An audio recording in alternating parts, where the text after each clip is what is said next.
Hello, everyone, and welcome to today's lecture on social entrepreneurship. My name is Dr. Ahmad Musa Khan, and I'm an assistant professor in the Department of Commerce, Aligarh Muslim University. In this module, we together are going to explore how entrepreneurial thinking and business methods can be applied to tackle social challenges. When we hear about social entrepreneurship, the first thing which pops up in our mind is what is social entrepreneurship and why does it matter even? What is the point in having it? What is the point in discussing about it? So initially we are going to discuss about why it matters, why it is significant, why do we have it? Today's social challenges like inequality, climate hazards, health issues, educational problems, getting the quality education are deep, dynamic, and persistent. Government and charities often do tremendous work for the sake of eradication of these problems, but they also face certain constraints like limited budget, rat tapeism, the dependence on the money they are getting from the donors. Social entrepreneurship offers a complementary path, one that embeds sustainability, innovation, and scale into the solution. Such ventures can grow, they may adopt, and become self-reliant. They're reducing perpetual dependence on grants because their only way to get the only way for them to get the money is not their dependence on grants because they are self-reliant and they know how to earn it for themselves. The World Youth Report, published in 2020, highlights that youth social entrepreneurship can help bridge this gap. And gap between job creation, social development, and these sustainable development goals, which are quite known as SDGs.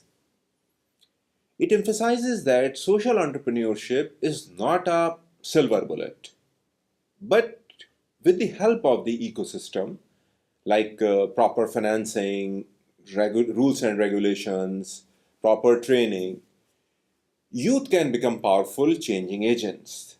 They get empowered to bring the change what society needs. So, socially minded business models have real potential. What are our objectives? In today's lecture, we are going to discuss about social entrepreneurship. We are going to explain its distinguishing features, compare social enterprises with non-profit organizations and traditional businesses, to identify business principles applied in social ventures, to examine real case studies to see principles in action, to understand strategic, operational, and ecosystem challenges and enablers. These learning goals will guide us through this lecture.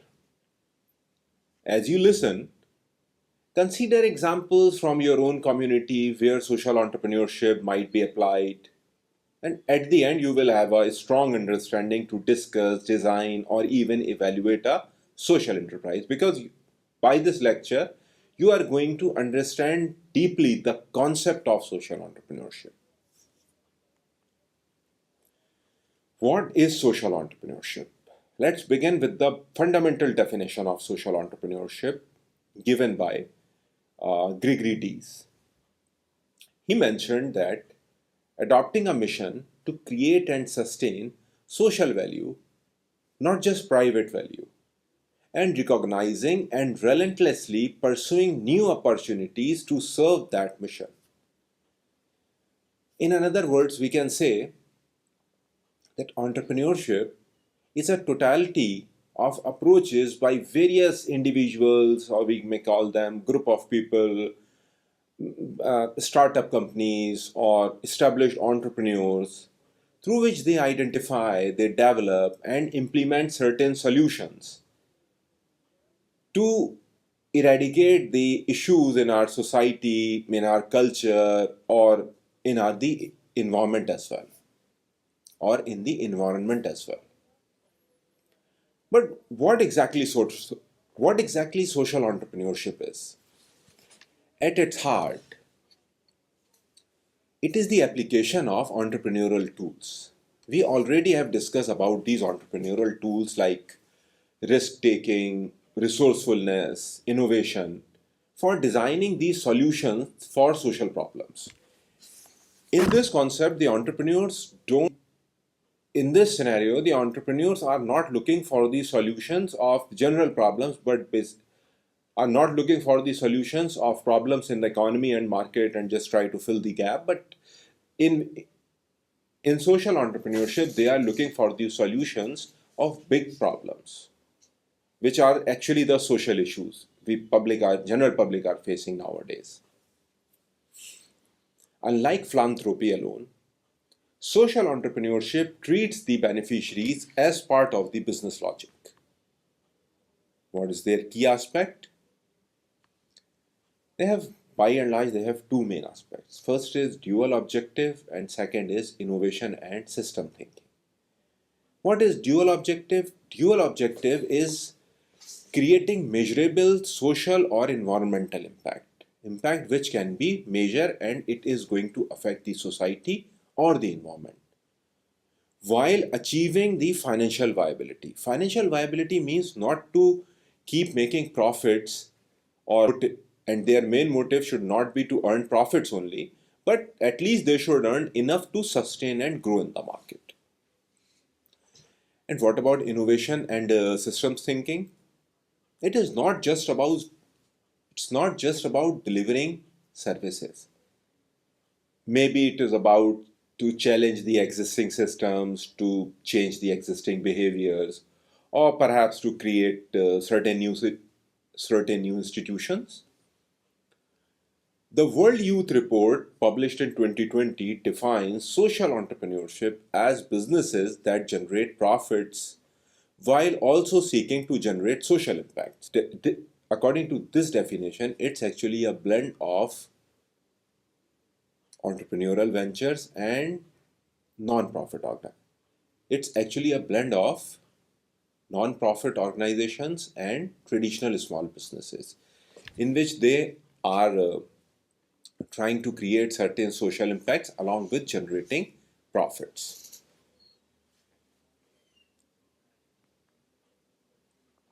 Business principles in social entrepreneurship. Social enterprises generally succeed by applying smart business practices. Let's look at these principles more closely. Innovation and adaptability. We have already discussed in the previous lectures about the concept of innovation and adaptability. These ventures often experiment, prototype, test, and all. They respond to user feedback and changing context. They are also very keen and eager to take initiatives and go for different experiments. Revenue generation and financial modeling. Because they design business models that generate income via sales, or they are getting fees from their providing. They are getting fees by providing services, by providing access to memberships, or certain mixed funding. Scalability and replication. Solutions are built so they can expand in reach, right, geographically, demographically, or via replication in various and new contexts. Efficiency and cost control. Using lean processes, which is quite popular nowadays, they may minimize the wastage, they may looking for some external partnerships or collaborations, they may use the technology. Customer, customer or beneficiary orientation. Treat the beneficiary as a customer or a partner, not just a recipient. To understand their needs, their constraints they are facing, their willingness to pay, the services, what they are expecting. So in practice, we can say that these principles drive whether a social mission can survive, scale, and sustain itself. Let's discuss about the elements of social entrepreneurship. First is societal mission. It is about launching mission-driven businesses the intention of donating a portion or even the whole of their income to the advancement of a charitable or a social cause. It is about educating customers and consumers with the sense that whatever they are purchasing, they are contributing to a greater good. In many cases, you must have seen various advertisements in which they are claiming that a certain percentage of your purchase will go for a social cause. Classmate notebooks is a good example, and I remember that there used to be a hair oil, Amla, Shanti Amla. Motivation for societal change. The opportunity to make a good contribution to society, enhancing the quality of life for individuals within a community. The most potential for personal fulfillment, autonomy to investigate and develop novel approaches to addressing social problems, and to motivate others to do the same. Socioeconomic value creation. It is about it is about the integration of inputs, various processes, resources, and policies innovatively in efficient manner. Establishing improvements in the lives of people, by the way, the lives of society as a whole. Because if you are trying to make the lives of the people better in a society, by and large, you are going to make the life of the entire society better. Focus more on social venture rather than market value of products and services. And what benefits the society is looking for, or what kind of benefit the society is expecting from these products and services. Wealth creation in a sustainable way and long-term societal and economic impact. The application of social entrepreneurship requires involvement on both the micro and macro levels. Implementation of an individual level and societal level. Consider the breadth, depth, and complexity of society for implementation on a more systematic scale.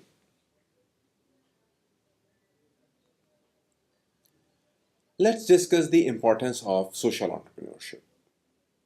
The significance of social entrepreneurship can be grasped from its inherent nature.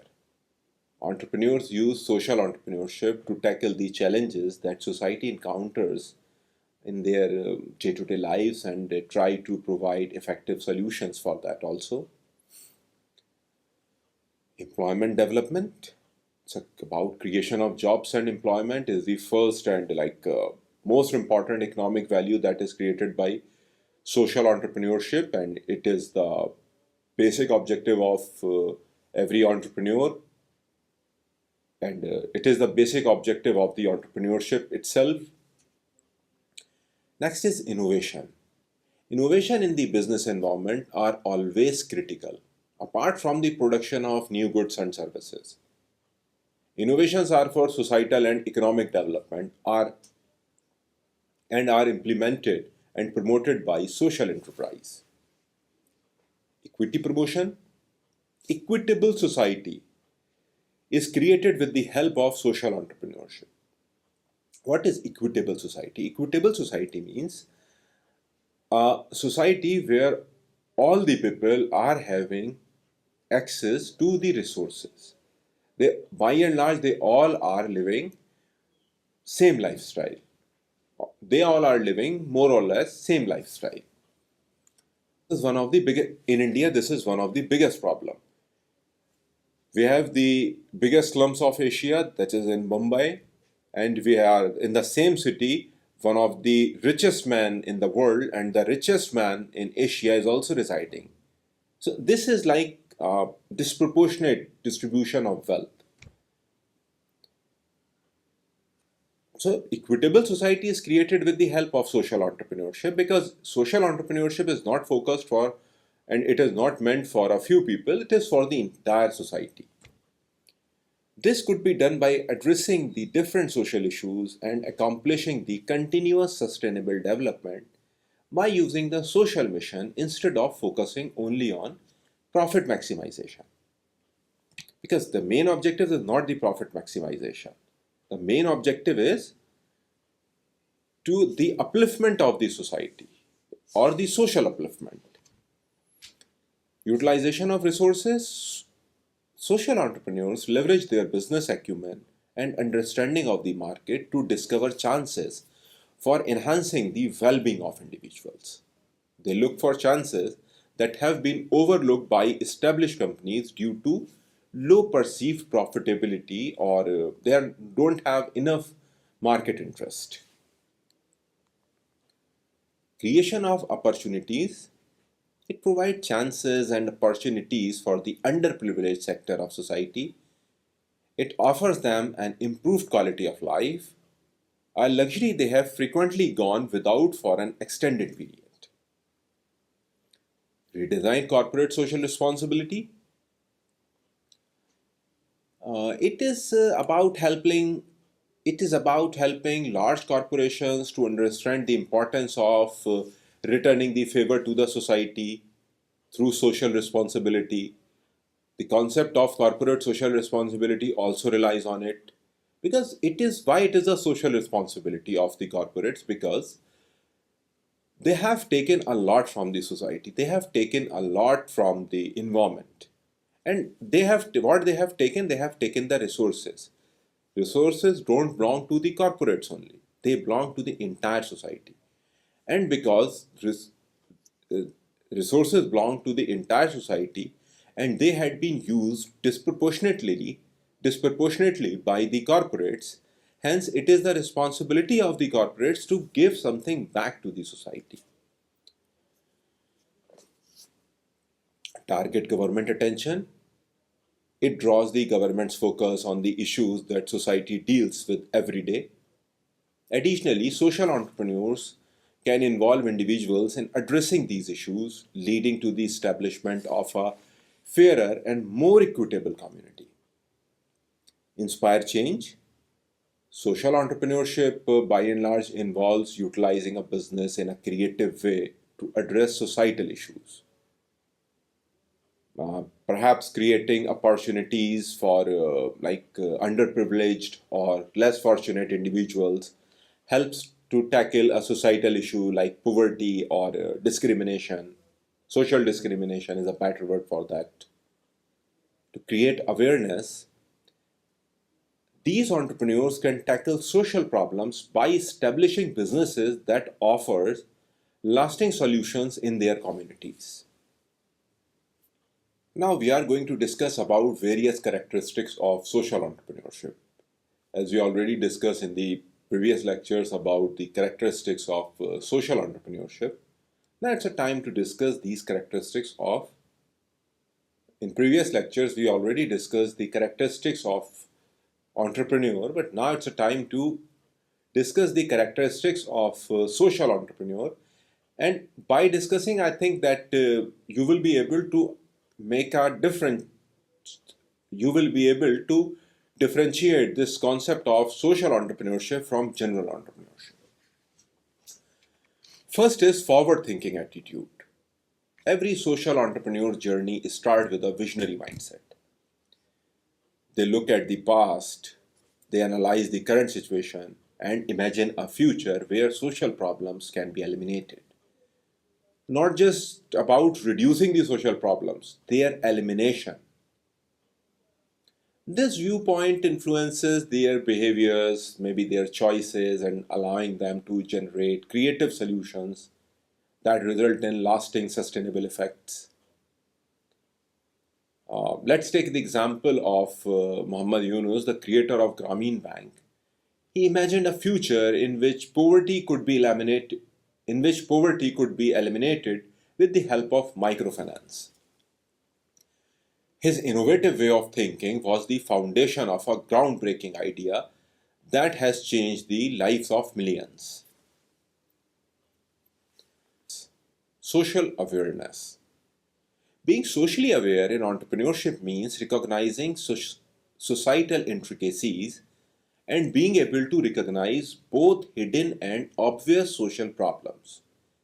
This characteristics enables social entrepreneurs to create interventions tailored to the community's needs. Let's take the example of Blake Mykoski. He's a creator of Tom's shoes. He came up with a very rare idea.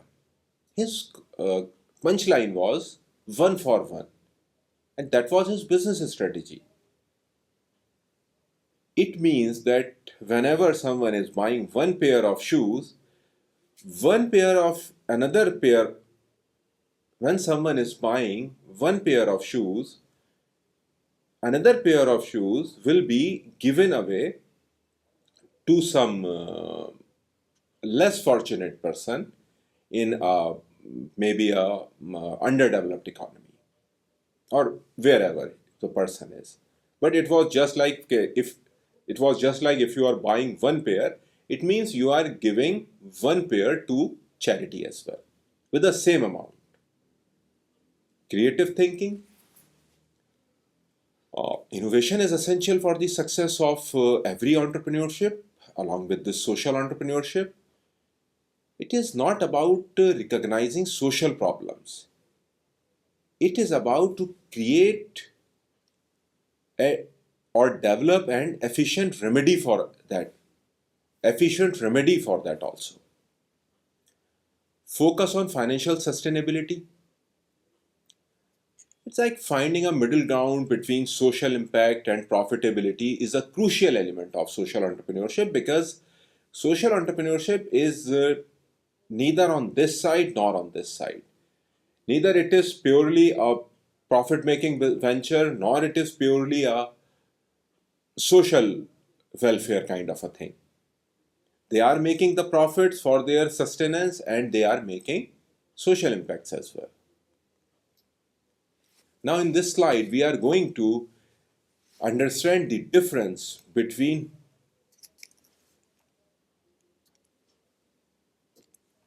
non-profit charity, traditional businesses, and social enterprise.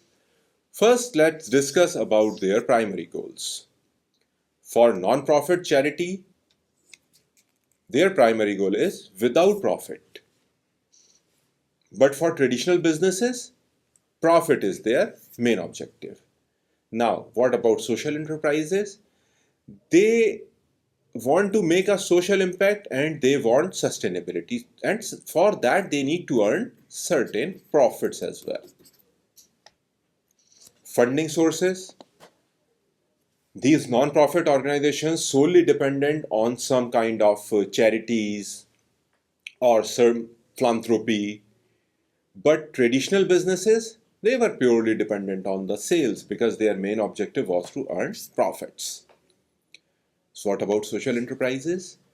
Their hybrid concept is like they were looking for some sales, they are looking for some grants as well as some investment. What is their revenue strategy? Revenue for the non-profit or charitable organization is a secondary thing. But for traditional organization, it is their primary objective.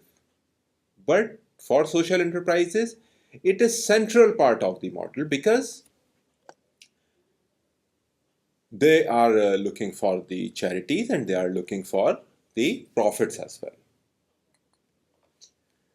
Accountability: in non-profit organizations, donor, grantors, and boards are responsible. In traditional businesses, obviously the owners, that is the shareholders, which are also known as owners, and investors, they are responsible. In social enterprise, beneficiaries, missions, and investors are responsible. Scalability, it depends on funding and growth, that is your charitable organizations. Traditional businesses are purely market driven, while social entrepreneurships are dependent on intentional or balanced expansion. In terms of risk, non-profit organizations are often risk averse.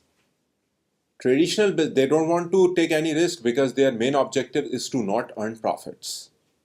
Traditional businesses have a very firm belief that high risk means high rewards, or risks are directly proportionate to rewards. And the social enterprise, they take moderate to high risk because somehow they are looking to earn some profits, but their risk is obviously mission bound. Now, let's discuss about the youth and social entrepreneurship's United Nations perspective. Now, let's discuss the perspective of United Nations towards the youth and social entrepreneurship. Because many social entrepreneurs are young, the United Nations World Youth Report 2020 offers deep insights regarding it. It situates youth social entrepreneurship as a potential pathway to realize their 2030 agenda, particularly for Sustainable Development Goal number 8, that is the decent work and inclusion goals.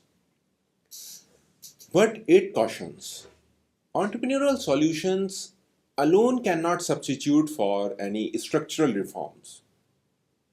Youth social entrepreneurship must be supported, not overburdened, as the only solution. The report identifies major obstacles they are facing. It is capital, regulatory hurdles, training issues. They don't have the access to the proper markets. To address this, the report to address this, the report urges governments and institutions to create enabling ecosystems, which means that policies, finances, capacity building, networking, handholding to support youth social entrepreneurs. This, this perspective helps us to see social entrepreneurship is not just as individual ventures, but as systematically embedded in policy and support structures. Let's take the case study of Selco India. Selco is quite popular and one of the best known social enterprise in India. It was founded or established in 1995 by Harish Hande and Neville Williams. Its main goal was to bring solar lighting solutions to underserved households, or we can say that less fortunate people. Selco designed tailored modular solar systems suited to local needs, like off grid lighting or certain appliances. It introduced innovative financing. Customers could rent batteries, like it introduced innovative financing, like customers could rent batteries or pay in installments to just make it affordable for them and within their cash flow. Selco recruited solar entrepreneurs. Who are the solar entrepreneurs? Who bought and delivered battery systems, rent them to users, and use rental fees to pay loan principal. It built, it built local service and maintenance network to ensure reliability and trust. What about the evolution of Selco? Selco later expanded into urban models like slums and adopted its solutions for denser settings. Challenges this company faced or the lessons they have learned. Initial scaling attempts through franchising faced financial strain. Selco had to restructure, focus on mission clarity, maintain core team, and mission alignment. Selco has improved energy access, reduced reliance on kerosene, empowered livelihoods, and lifted some households out of the energy poverty. They actually made an impact on the lives of a few underprivileged people. Now, we can say that Selco is a powerful demonstration of how business principles or like financial creativity through local engagement can combine to produce lasting social change. Strategic management in social enterprises. To run a social enterprise, we need to manage strategically across multiple dimensions. First is mission led strategy. All strategic decisions should be tested by Does this move does this move our social mission forward? Stakeholders engagement and governance say that you must manage relationship with beneficiaries, with employees, fundraisers, investors and partners. Resource mobilization and partnership means diversify the income, find impact investors or blended finance. Maybe you may enter into the partnership with some NGO or some government body or big corporate players. Impact measurement and learning to set clear goals.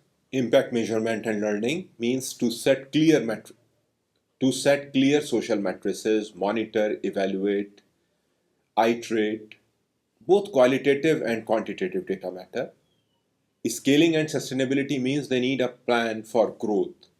They don't want a haphazard expansion, but they want growth through some deliberate replications or various partnerships or some policy influences. Risk management means to deal with some financial risk, stakeholder conflict, changing markets, or regulatory environment. Balancing these is what separates visionary social ventures from those that falter. Challenges. Challenges. Even promising social enterprises hit major obstacles. Convincing investors who expect return is very, very hard and difficult when your mission may not deliver high margins. So, why people are going to invest it? Because you're not offering very high margins. What you are offering is sustainable sustainability and some social impact. The very difficult question is to measure the social impact. To measure the social impact, how you are count, how you are going to count improved education or better health, social inclusion. I mean, like, for there is there any parameter to measure these aspects? Pressure to commercialize or scale may lead to diluting the mission, because if you start commercializing and if you shift your main objective from this social entrepreneurship to traditional businesses, then what is the point? Many jurisdictions lack legal forms for hybrid social enterprise, maybe creating regulatory barriers. Scaling amplifies complexity, maintaining quality, culture, and governance becomes harder. Some ventures become too dependent on grants or donor support because they undermining true sustainability. They just forget how to earn a reasonable amount for their own sustenance. Hence, understanding and anticipating these pitfalls is a part of designing durable social ventures. Ecosystem and policy enablers. A single enterprise often cannot overcome systematic constraints. Cannot overcome systematic constraints. A single enterprise often cannot overcome systematic constraints. That's where the ecosystem and policy come into the picture. Governments can create legal forms to legitimize and support such ventures. The amendment in the Companies Act 2013, for especially related with the ease of providing, ease of doing business, is a good example.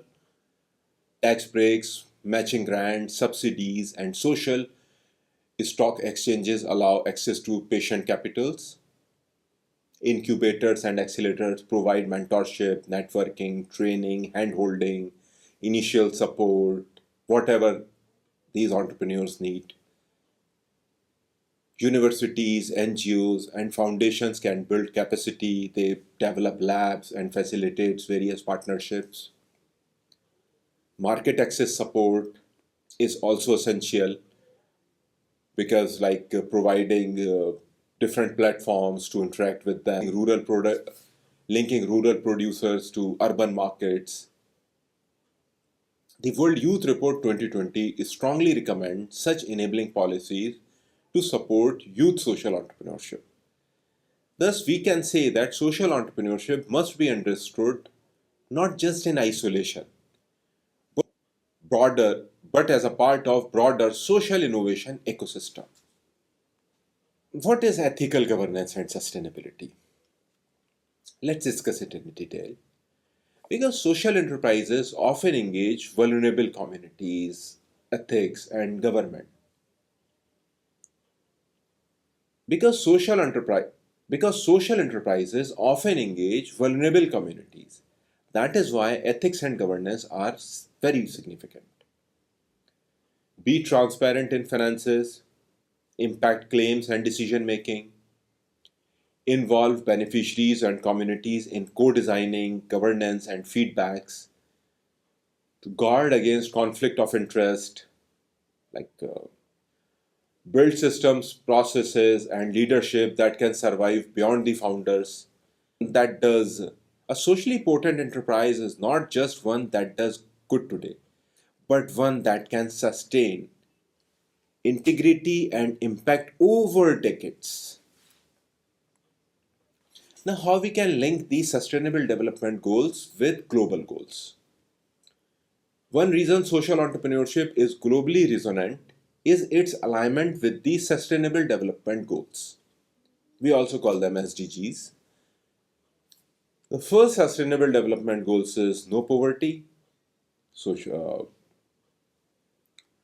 entrepreneurship is also trying to find a solution for that. Sustainable development goal number third is health. Fourth is education. Seventh is affordable and clean energy. 8 is about decent work. 13 is about climate action. And others are also somehow related with this. Youth social entrepreneurship can be a vehicle to make a local contribution towards the fulfillment of sustainable development goals. The United Nations report positions youth social entrepreneurship as a pathway to accelerate sustainable development goals implementation. Successful models in one country can inspire replication or adoption elsewhere, subject to local context, regulation, and culture. In this way, social entrepreneurship becomes an instrument of global sustainable development, not just a local change. Because through this local change, they are going to achieve the change at the global level, or in other words, we can say that through local changes, they are going to achieve global sustainable development. Now, what are the key areas for key interest area? Now, what are the key interest areas for social entrepreneurs? It is like community development. They are very much concerned about it. Economic development, because they are generating profits and they are contributing towards the economic development as well. Promotion of education, because they want to spread education so that they will, or even other firms will get better workforce from the society. Healthcare, which is also a big concern for them. Gender equality. Gender equality means, because in some societies, gender equality is a big problem. Because in some societies, gender inequality is a big problem. Agriculture, like India is a agricultural based economy. In Hindi we call it a Krishi Pradesh. Environmental sustainability, renewable energy, which is quite popular nowadays, and to modify the societal structure. These are the key areas of interest for social entrepreneurs in this present business scenario. What additional global examples we can take to broaden our horizon, or to enhance our perspective? Warby Parker's start selling affordable perception glass. Warby Parker started selling affordable prescription glasses and distribute free ones to underserved markets. Tom Shoes popularized the one for one model. We already discussed in the previous slides about it. EcoPost in Kenya uses recycled plastic waste. Re- EcoPost in Kenya uses recycled plastic waste to make building materials, creating jobs, reducing environmental hazards. And Injaz Al Arab in the Middle East is quite popular non-profit entrepreneurship education organization that trains youth in business skills, social enterprise thinking, and financial literacy. Now it's a time to wind up this lecture, so let's conclude it. Today we have charted the landscape of social entrepreneurship. We discussed the core definition, we discussed about how it contrasts and how it is different from traditional businesses and non-profit organizations, how business principles are applied. We discussed about a real world example of Celco. We discussed about the strategic governance and ethical consideration. We discussed the critical role of enabling ecosystem and youth orientation. And finally, the global alignment with sustainable development goals. Thank you for your engaged participation today. Now you have understood the basic concept of social entrepreneurship and how these social entrepreneurs are making an impact at the local as well as at the global level. Thank you, and I look forward to continuing this journey with you next time. Thank you.